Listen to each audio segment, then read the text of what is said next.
हमारे देश में हर साल करीब 5 लाख एक्सीडेंट होते हैं और 1.5 लाख से ज्यादा मौतें होती है। विशेष रूप से 18 से 34 वयोगट में करीब 65% यंग लड़के, कोई डॉक्टर है, कोई इंजीनियर है, उनकी मृत्यु होती है। जिनका ये परिवार का ये नुकसान होता है, ये बहुत बड़ा होता है।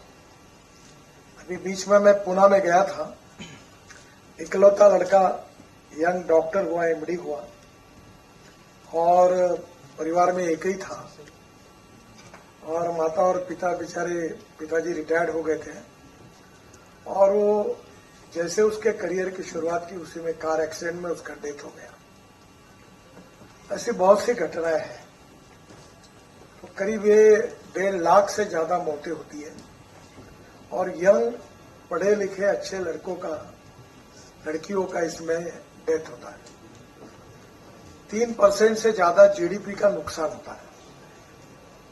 अगर आपने आज तक का हिसाब लगाया होगा तो चाहे चाइना वार हो, चाहे पाकिस्तान वार हो, वॉर में जितने लोग नहीं मरे होंगे, जितने हमारे यहाँ नक्सलाइट्स और कम्युनल राइट्स में नहीं मरे होंगे, जितने लॉ एंड ऑर्डर सिचुएशन बिगड़ने के कारण नहीं मरे होंगे, उस सब का सबसे ज्यादा रिकॉर्ड मरने वालों लोगों की संख्या ये रोड एक्सीडेंट्स में है।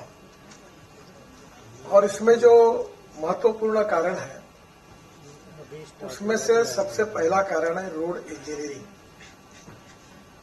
और रोड इंजीनियरिंग में हमारे डीजी, पूर्व डीजी बैठे यहाँ, मैंने एक बार कहा था कि जो इंजीनियर्स है, सिविल इंजीनियर, ये सबसे दोषी है, क्योंकि डीपीआर बनाने वाले हमारे यहाँ गूगल पे बैठकर बनाते हैं और जो लोएस्ट आता है उसको ऑर्डर मिलता है।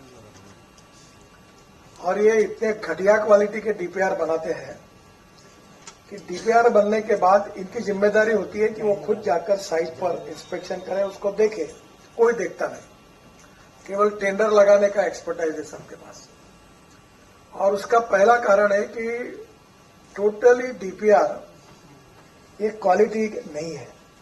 अब हमने उसमें थोड़ी पॉलिसी बदली है, पर जो लोवेस्ट आता है उसको देना पड़ता है काम। और एक कुछ ही कंपनियां हैं, वही आती है। और मेरे को तो पूरा पता है कि वो गूगल पे बैठकर, घर में बैठ के डीपीआर बनाता हूं। बाद में रोड इंजीनियरिंग में हमारे यहाँ ब्लैक स्पॉट्स निकालते हैं, जहां एक से ज्यादा लोग मरते हैं। अब ये जो ब्लैक स्पॉट्स है ये बढ़ते जाते हैं, जैसे हनुमान जी की धूम जैसे बढ़ती है। तो अभी पहले फेज में निकालते 6000, फिर निकलते हैं, अभी ये 6000 निकालने में नए 6000 निकलते हैं। तो ये संख्या कभी कम ही नहीं होती, क्योंकि पूरा बेसिक काम ही जो है वो डिफॉल्ट है, पूरा काम गलत किया हुआ है। और इसलिए मैं आपसे पहला सहयोग मांगूंगा कि हम लोग, आप और हम मिलकर एक अच्छी योजना जिसमें आप सहयोग करिए कि engineering college, IIT, civil engineering department, हमने अभी डीपीआर बनाने के बाद हर रोड बनाने के पहले जो डीपीआर है उसका रोड एक्सीडेंट के हिसाब से अध्ययन करना और रोड बनने के बाद रोड सेफ्टी ऑडिट करके रूप में काम करना। इसमें नए इंजीनियर्स और इंजीनियरिंग कॉलेजेस और आईआईटी ऐसे लोगों के इंस्टीट्यूशन को बहुत ज्यादा खर्चा नहीं लगता, पर आप अगर स्पॉन्सरशिप लेके उनसे ये रिपोर्ट तैयार करके अगर हमको देंगे तो इसका बहुत उपयोग होगा। मैं मानता हूं कि हमारी गलती है तो उसको स्वीकारना चाहिए। मैंने करीब 25 साल पहले मुंबई और पुणे के बीच में एक्सप्रेस हाईवे निर्माण किया था और जब वही डीपीआर है वैसे बनाया था, तो यहाँ जो एनजीओ है सेव लाइफ फाउंडेशन, तो उन्होंने उसका ऑडिट किया और उन्होंने उसमें 65 मिस्टेक्स निकाली, छोटी छोटी थी। और जब उसमें इम्प्रूवमेंट किया गया तो 50% डेथ कम हो गए। अब हमने कम से कम बड़े प्रमाण पर सेफ्टी ऑडिट रोड का शुरू किया है और इसमें अगर आप जैसी ऑर्गेनाइजेशन, इंजीनियरिंग कॉलेज, आईआईटी वालों को साथ में लेकर अगर स्पॉन्सरशिप लेकर ये करके दिखाएंगे कि ये गलती है आपकी, तो बहुत सी चीजें सामने आएगी। और यही बेसिक कारण है कि इसके कारण एक्सीडेंट्स होते हैं। मैं जब महाराष्ट्र में मंत्री था तो मैंने एक कमेटी तैयार की थी, उसका नाम मराठी में एक्सीडेंट को अपघात कहते हैं, अपघात निवारण कमेटी। तो मेरे सेक्रेटरी थे तांबे करके, उस समय वो रिटायर्ड हुए थे, तो उनको अध्यक्ष बनाया। डीजी और police officer, retired officers, transport के प्रतिनिधि। तो आप पुणे से कोल्हापुर गए होंगे बहुत बार। तो पुणे से कोल्हापुर में एक जयसिंहपुर बाईपास है, ऐसी कर्व। अब कोई तो भी नेता ने दबाव डाला होगा मेरी जगह मत लो, तो उसने रोड उल्टा कर दिया होगा, इतना ही, कोई साइंटिफिक रीजन नहीं होगा उस पुराने समय। तो एक स्पॉट पर 150 लोग मरे थे, 150 लोग। अनेक इंजीनियर आए, चीफ इंजीनियर आए, बड़े बड़े अधिकारी आए, प्रमोट होकर सेक्रेटरी भी बने। कभी कभी मैं नाराज होकर पूछता हूँ, तुम आईआईटी में पास हुए हो, तुम्हारी डिग्री सही है कि डुप्लीकेट है? तुमको समझ में नहीं आता कि इतने लोग मर रहे, तुमने कुछ नहीं किया। उदासीनता है और संवेदनशीलता का अभाव है, समाज में ये प्रॉब्लम है। मेरा एक्सीडेंट हो गया तो मेरा 4 जगह पैर टूटा था। मेरा परिवार में रेड लाइट कार में पुलिस सायरन के साथ 6 पुलिस की गाड़ियों के साथ मेरा एक्सीडेंट हो गया। मेरी पत्नी थी, मैं था, मेरी लड़की थी, लड़का था। 2 साल मेरे उसमें गए। अब वो कारण था, मेरा जो ड्राइवर था पुलिस वाला, उस समय रेड लाइट कार थी, तो उसको कैटरैक्ट था। तो फिर मैंने अपने डिपार्टमेंट में, पूरे पीडब्ल्यू डिपार्टमेंट को ऑर्डर दिया कि महाराष्ट्र सरकार में जितने सरकारी ड्राइवर है उनकी आंखें जांचो। तो 45% कैटरैक्ट वाले निकले। फिर एक मुख्यमंत्री ने मुझे बताया, नाम मत पूछो मुझे, बोले मेरा ड्राइवर तो दोनों आंखों से अंधा ही था। ये हंसने लायक होगा पर ये सच बात है। फिर एक बहुत इन्फ्लुएंशियल केंद्रीय मंत्री ने मुझे बताया कि मेरा ड्राइवर एक आंख से अंधा था, ऐसे ही चला था, कोई आवाज पर चला था। और जब इसमें क्या था कि जब कोई आंखों में प्रॉब्लम होती है तो पुलिस वाले उसको रिटायर कर देते। तो सरकारी अस्पताल में जाके वो सर्टिफिकेट लाता, फिटनेस का सर्टिफिकेट कैसे लाया जाता है, इसमें मुझे कुछ बोलने की आवश्यकता नहीं। तो आप पहला काम करो, अपने इंडस्ट्री में काम करने वाले ड्राइवर की आंखें जांचो। मैं अभी लिख के देता हूं, तुम्हारे यहाँ 25 से 30% कैटरैक्ट वाले निकलेंगे, कुछ अंधे निकलेंगे। सरकार में ये 50% निकलेंगे, क्योंकि कोई जांच ही नहीं करता। तो पहला एक बार जरूर इसको जांच लीजिए, ताकि एक्सीडेंट्स के कारण में एक ये भी है। दूसरा जो रोड इंजीनियरिंग में है वो ब्लैक स्पॉट्स की इंप्रूवमेंट। इसमें साइनेज नहीं है, लेफ्ट टर्न, राइट टर्न, लेन डिसिप्लिन नहीं है। अब आपके फीकी में तो आप सब इंडस्ट्रियलिस्ट हो, तुम्हारे यहाँ इतनी ट्रकें चलती है, कभी आप अंदाज लो कि तुम्हारे यहाँ जो ट्रकें चलती है उसके ड्राइवर लेन डिसिप्लिन का पालन करते क्या? कोई नहीं करता। और लेन डिसिप्लिन का पालन न करना ये भी एक एक्सीडेंट की समस्या है। तो मेरा आपसे अनुरोध है कि आपके यहाँ जो ड्राइवर आते हैं, ट्रांसपोर्टर हैं, उनको आप एक बात जरूर कहिए, और ड्राइवर से कि भाई एक बार प्रतिज्ञा पत्र लीजिए कि भाई मैं लेन डिसिप्लिन का पालन करूंगा, रूल्स ऑफ द रोड का पालन करूंगा। तो इससे भी काफी बड़े प्रमाण में हम लोग ये बचा सकते हैं लोगों की जानें। एक इम्पॉर्टेंट चीज है कि रोड इंजीनियरिंग में रोड की हालत, ये भी एक समस्या है। और गलत रोड का डिजाइन, तो पहली बात तो अधिकारी देखेंगे, उनके लेवल पर मिस्टेक्स रेक्टिफाई होगी। तो पहले डीपीआर वाला ही ठीक बना है।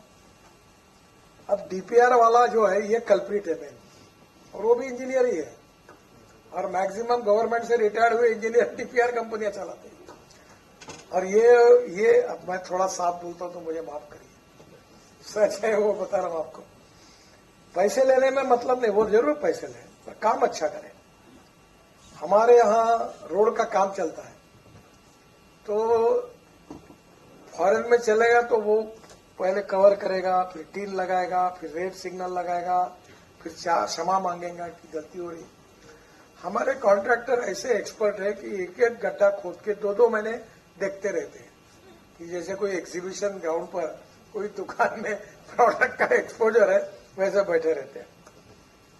अब मैंने अखबार वालों को कहा कि इनके फोटो प्रसिद्ध करो आप, कॉन्ट्रैक्टर के, इंजीनियर के, और गड्ढा कितने दिन से है, क्योंकि पब्लिक में भी पता चलना चाहिए कि कौन नहीं कर रहा।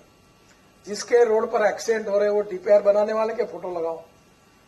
एक बार हमारे एनएचआई ने एक बिल्डिंग बनाई थी, तो मैंने उद्घाटन किया था उसका, तो 150 करोड़ का काम 4.5 करोड़ में हुआ, और 1.5 साल का काम 4.5 साल में हुआ।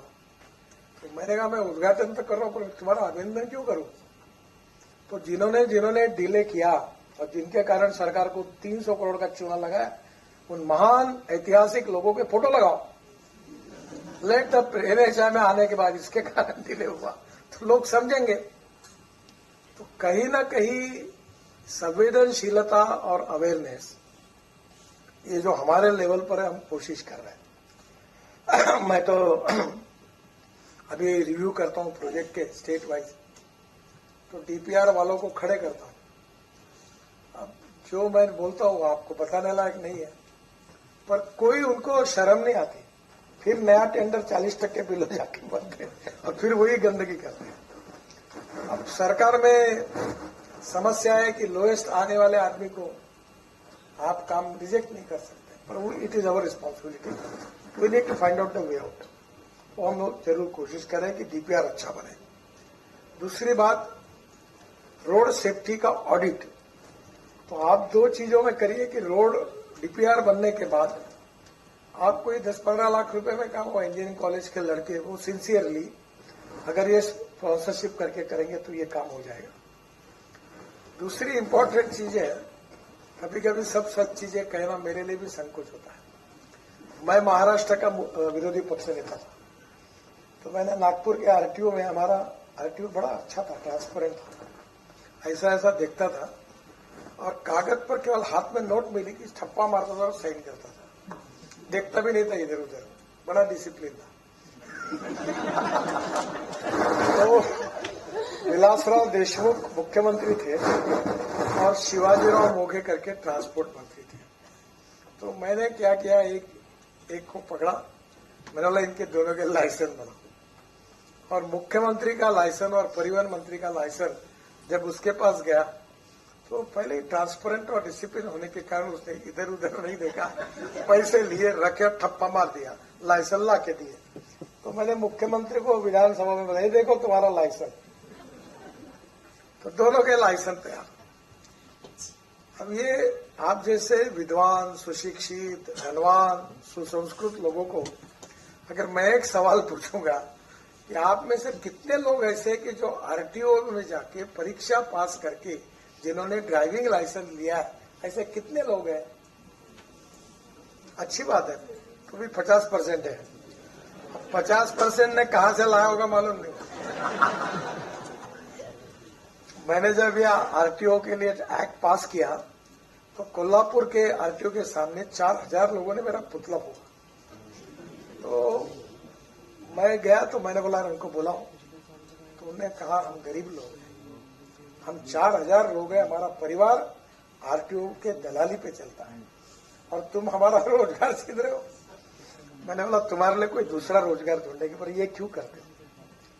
यानी बड़े प्रमाण पर ड्राइविंग लाइसेंस, अमेरिका में मैं गया था तो मेरी लड़की 1 महीना भर इतना बड़ा किताब का अध्ययन कर रही थी। तो बोला ये काय के लिए पढ़ रही? तो बोले मेरी परीक्षा है। बोला काय की? बोले ड्राइविंग लाइसेंस के लिए। यहाँ कोई परीक्षा नहीं, अभी हमने उसको भी सुधारा है, और अभी एक तो डिजिटल एक परीक्षा लेने के लिए भी थ्योरी पेपर भी रखा है, ऑब्जेक्टिव मार्कों का, और उसके साथ हम लोग कर रहे हैं। दूसरा भी जो ड्राइविंग ट्रेनिंग सेंटर्स है, उसमें जब गाड़ी चलाएगा तो उसका रिपोर्ट भी डिजिटल है और वो भी डायरेक्ट हमारे सर्वर में आ जाएगा, ताकि मैनिपुलेशन के लिए जगह नहीं है। तो हमारे देश में ड्राइविंग 22 लाख ड्राइवरों की कमी है। अभी अशोका बिल्कान वाले बता रहे थे, इनको पूछो कि तुम्हारे यहाँ जो पेवर चलाते हैं, रोलर चलाते हैं, हेवी ट्रक मशीनरी चलाते हैं, वो चलाने वालों के पास ड्राइविंग लाइसेंस है क्या? नहीं है, उनके दोष नहीं है। क्योंकि हेवी इंडस्ट्रीज में ये ट्रक वालों को भी मालूम है, ऑटोमोबाइल वालों को मालूम है कि जो कंडक्टर पहले नौकरी के लिए लगता है वही रात को ट्रक चला के लाइसेंस और ड्राइविंग सीखता है।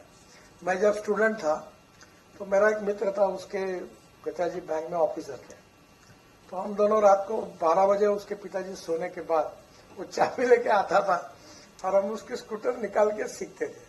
उसी से ऐसे ही लोग सीखे बहुत से।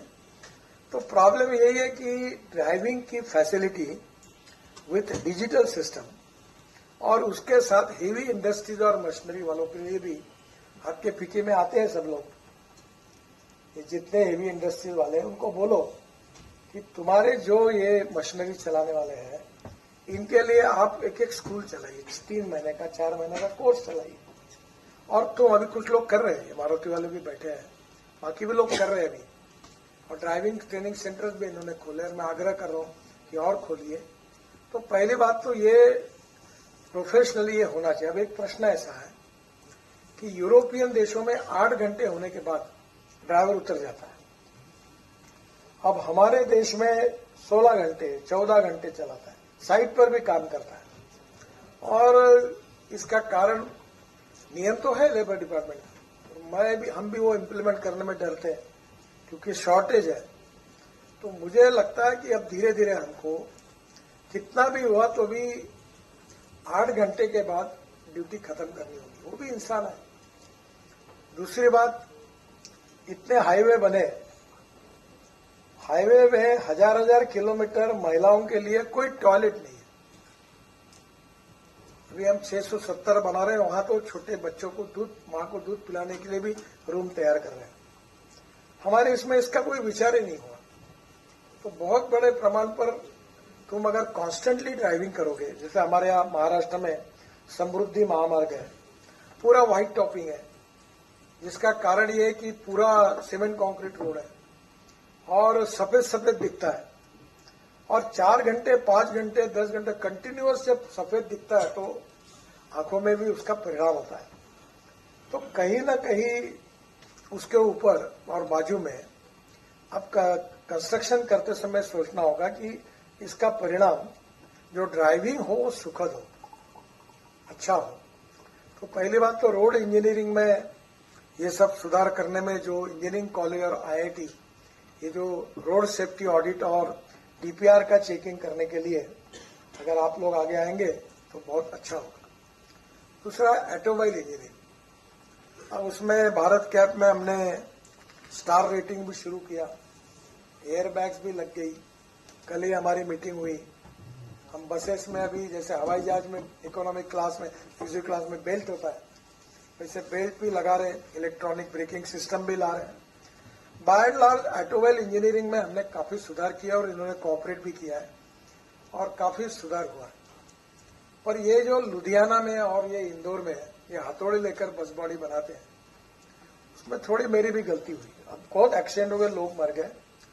ये लोगों को बार बार आते थे, हम गरीब हैं तो मैं उनको मुदत देते गया। अभी हमने उनको मुदत दी है और 2025 के बाद इसके बाद बस बॉडी एकदम इंटरनेशनल स्टैंडर्ड की होगी, अच्छी बसेस आएगी। पर अभी तक थोड़ा प्रॉब्लम है, हथौड़ा लेके लकड़ी लगाकर एल्यूमिनियम शीट ठोक पीट करके लाल पीले लाइट लगा के बस बॉडी बनती। ये बांग्लादेश, पाकिस्तान और हमारे यहाँ कुछ राज्यों में, मैं नाम नहीं पता था क्योंकि मैं ट्रांसपोर्ट मंत्री हूँ, तो मैं उनको मजाक में कहता हूँ तुम्हारा बहुत अच्छा है। बोले क्या? बोला तुम्हारे गाड़ी में हॉर्न छोड़कर सब बजता है, क्योंकि हॉर्न बजेगा तो लोग सावध होते, जरूरत ही नहीं, तुमने सेविंग किया है। क्योंकि हॉर्न के बजाय धन खड़ खड़ बस ही बजती है और टप पे ऊपर बैठते लोग। अभी थोड़ा थोड़ा कम हुआ है, अब इलेक्ट्रिक बसेस भी आ रही है, ट्रांसपोर्ट में सुधार हो रहा है, रोड भी अच्छे बन रहे हैं, तो उसके कारण भी कुछ प्रमाण में ये कम है। ये जो हीट एंड रन की केसेस है 67,387, 15%, और उसमें डेथ है 30,486। ये जो हिट एंड रन करने वाली गाड़ियां है, ये छोटी गाड़ी नहीं है, इकोनॉमिक मॉडल वाली नहीं है, सब ये बड़ी गाड़ी है। अब मैं किसी को बोलता नहीं हूँ, बड़ी बड़ी गाड़ियां एसयूवी जो है वो धनवान लोगों के पास जो लड़के हैं, अब वो हमने कानून किया कि लड़के ने एक्सीडेंट किया तो माँ बाप को शिक्षा सजा करेंगे। अभी भी इसका परिणाम नहीं हुआ है। और बच्चे जो है जिनके पास ड्राइविंग लाइसेंस नहीं, वो टू व्हीलर हो फोर व्हीलर ऐसा चलाते हैं कि जैसे वो हमारे यहाँ एक मौत का कुआं करके सर्कस में एक प्रयोग होता था, वो उसको मोटर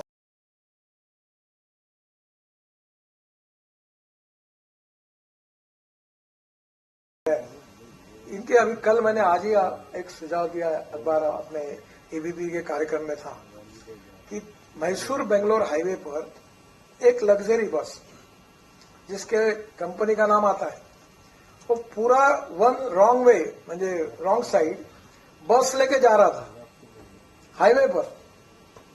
तो मैंने कहा इसका फोटो निकालो, सब मीडिया में भेजो, इसके मालिक का नाम छापो, उसका फोटो मिलाओ और ये कैसा नालायक है करके दुनिया को बताओ ताकि लोग उसको क्रिटिसाइज करें। तो बहुत से बार अभी मेरठ पर एक स्कूल वाला रॉन्ग साइड आया और रॉन्ग साइड आने के कारण एक एसयूवी से टक्कर 6 लोग मर गए। वो तो खाली था। तो कहीं ना कहीं अभी मैं जहां रहता हूं नागपुर में हाईवे है, तो अभी हाईवे में मैंने हमारे इंजीनियर्स को कहा तुम्हारे हाईवे पे एक महिला एक बच्चा अपने हाथ में एक लेकर और वो बीच वाले कॉरिडोर में छलांग मार के कूदकर दोनों को लेकर इधर कूद रही है, दोनों बाजू में गाड़ियां जा रही है। तो मैंने हमारे सब डीपीआर वालों को बुला के कहा कि हमारे देश के लोग स्पेशल है, जितने उचक्के हमारे देश में उतने दुनिया में नहीं है।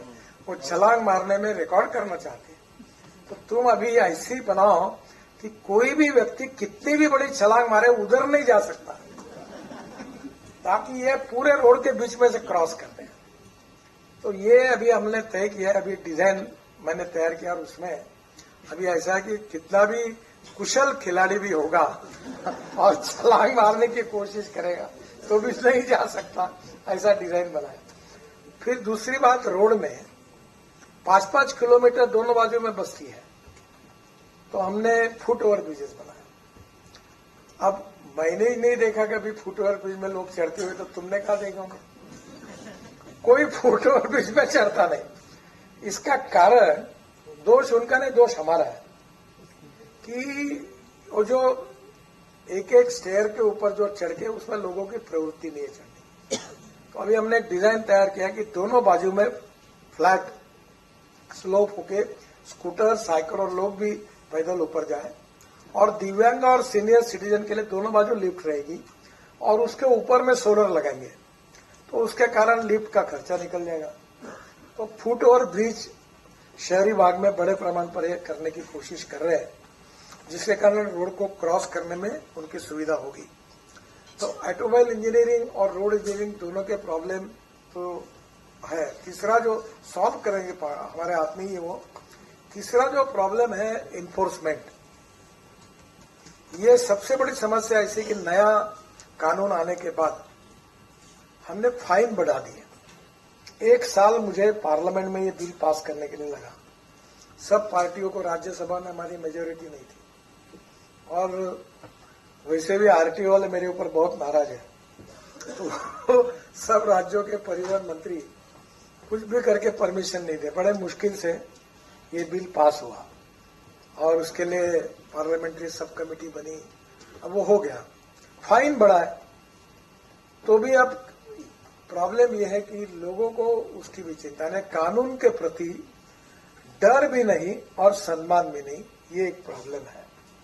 और मेरा आपसे अनुरोध है कि अब जो बड़े लोगों को समझाना सिखाना कठिन है, पर जो 5वीं क्लास से लेकर 10वीं 12वीं तक है, इन लोगों को एजुकेशन के द्वारा, हमारे यहाँ कुछ जगह ऐसे एनजीओ काम कर रहे हैं कि जो रिटायर्ड गवर्नमेंट ऑफिसर से बड़े बड़े पदों पर से, वो इन लड़कों को रूल्स ऑफ द रोड के बारे में, रोड सेफ्टी के बारे में ट्रेनिंग देते हैं, सिखाते हैं।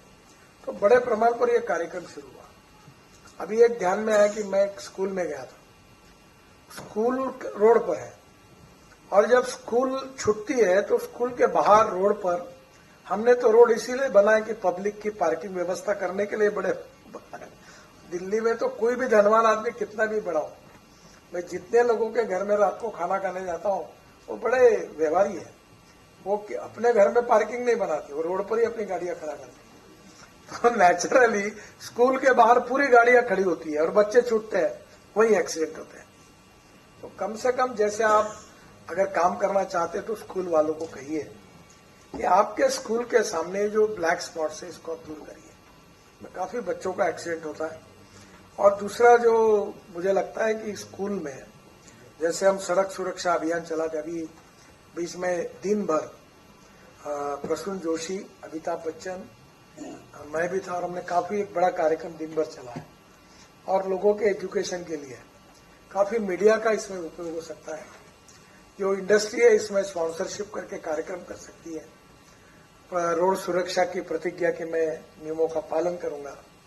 तो इन बच्चों को सिखाने के लिए, इनको ट्रेनिंग करने के लिए अगर आपने कुछ किया तो ये भी बहुत इम्पोर्टेंट होगा।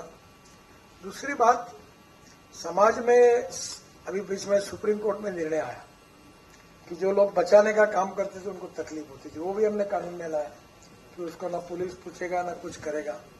एम्बुलेंसेस की व्यवस्था हो गई, बड़े प्रमाण पर मेडिकल फैसिलिटी की उपलब्धता हुई है। पर मुझे लगता है एक्सीडेंट होने के बाद जो कुछ हम करने वाले वो तो बहुत बड़ी चीज, बड़ी लाइन है, आप कर रहे हैं, पर एक्सीडेंट ही ना हो इसके लिए हम कुछ करेंगे तो उसमें सबसे इंपॉर्टेंट चीज है ह्यूमन बिहेवियर। कानून के प्रति डर भी नहीं और सम्मान भी नहीं। इसकी जो विचित्र अवस्था है कि रेड सिग्नल लगा तो रुकना चाहिए, अगर वन वे है तो अपनी गाड़ी नहीं डालनी चाहिए। हमारे यहाँ हमने एक जायरात तैयार की थी अक्षय कुमार जी ने, तो जब वो जायरात हुई तो मुझे बताया अक्षय कुमार जी ने, तो वो जायरात मुंबई के एक लोकमान्य तिलक मार्ग पर ये ट्रैफिक पुलिस करके खड़े रहते हैं। उतने में एक गाड़ी वाला आता है, वन वे रहता है, रॉन्ग साइड आता है, तो वो उसको रोकता है पुलिस वाला। तो अक्षय कुमार का नमस्कार, आप तो लोकमान्य तिलक के नाती हो, बहुत बहुत नमस्कार। बोले नहीं मैं उनका नाती नहीं हूँ, मेरा नाम ऐसा ऐसा है। अच्छा, फिर आप रॉन्ग साइड जा रहे, मुझे लगा ये लोकमान्य तिलक मार्ग है, अब तुम्हारे बाप का ही होगा इसलिए तुम रॉन्ग साइड जा रहे होंगे। अब वो जायरात बड़ी इफेक्टिव थी। ऐसी बहुत सी एडवर्टाइज कैंपेन भी बड़े प्रमाण पर हुई है। स्कूल कॉलेज में ऐसे कंपटीशन हुई है, CSR फंडिंग से ऑटोमोबाइल इंडस्ट्री, बाकी भी लोग ऐसे प्रोग्राम को बड़े प्रमाण पर सपोर्ट कर रहे हैं। अभी हम एम्बुलेंस का कोड तैयार कर रहे हैं और एम्बुलेंस कोड में अभी एक व्यवस्था, यहाँ बस गिर जाती है, गाड़ी गिरती है तो कोई टूल ही नहीं है, कंपाउंडर है, वेंटिलेटर है, ECG है अंदर, पर वो गाड़ी में जो पड़ा है जख्मी होकर, जो मृत्यु की राह देख रहा है, उसको बाहर निकालने के लिए 3 घंटे लगते हैं, क्योंकि वो जो कटिंग करने वाले टूल है वही एम्बुलेंस में नहीं है। तो अभी हमने IIT से भी सलाह लिया है और बस और कार को कटिंग टूल्स कौन से इसेंशियल है वो रखकर वो कंपाउंडर को उसका भी ट्रेनिंग देने की कोशिश कर रहे हैं। तो मुझे लगता है कि जो लोगों का एक्सीडेंट होता है उनको अगर समय पे पहुंचाएंगे तो उनकी भी जान बचेगी। और दुर्भाग्यवश अगर एक्सीडेंट हो गया तो हम ऑर्गन डोनेशन का ऑलरेडी हमारे ड्राइविंग लाइसेंस में लिखा है। तो आजकल तो हार्ट, लंग्स, आंखें, लीवर ट्रांसप्लांट हो सकता है, तो जिसके कारण दूसरों लोगों को हम निश्चित रूप से उनके जीवन की रक्षा कर सकते हैं। तो ये सब इसमें अवेयरनेस के साथ, संवेदनशीलता के साथ इस कॉज को मिटाने के लिए समाज के और स्टेक होल्डर्स के सहयोग के बिना ये नहीं होगा। जो सरकार के हाथ में जो चीजें होती है वो सरकार करेगी, हम कर रहे हैं। मैं तो अक्सर कहता हूं कि हमारे डिपार्टमेंट में हर चीज सक्सेस स्टोरी है और मैंने कहा था कि 50% एक्सीडेंट मैं 10 साल से मंत्री हूं, 24 के पहले कम करेंगे।